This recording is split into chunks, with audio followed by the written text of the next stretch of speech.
चला तर मग आज म्हणलं काहीतरी नवीन ट्राय करूया. तर मी घरामध्येच होममेड अशी बीट पावडर बनवली होती.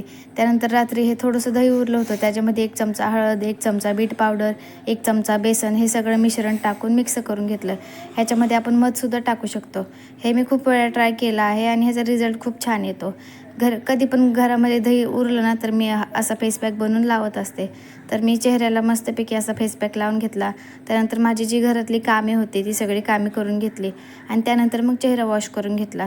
आणि संध्याकाळी स्वस्तिकचे पप्पा आले होते तर त्यांना भूक लागली होती. तर मस्तपैकी असा कडक चहा ठेवला आणि त्याचसोबत पास्ता बनवणार होते नाश्त्याला. तर आज ते स्वतः पास्ता बनवत होते आणि त्यांच्या हातचा पास्ता खूप छान लागतो. तर आम्ही सगळ्यांनी मिळून मस्तपैकी असा नाश्ता केला आणि पास्ता खूप छान झाला होता. त्यानंतर घरामध्ये स्वयंपाक वगैरे उरकून घेतला आणि आज आम्हाला जायचं होतं मंगल बाजारला. तर मंगल बाजारला जाऊन सगळा बाजार वगैरे करून घेतला. सकाळसाठी भाजीपाला घेतला. त्यानंतर मग घरी निघून आलो आणि घरी आल्यानंतर मग लगेच जेवण वगैरे करून घेतलं. आजच्यापुरतं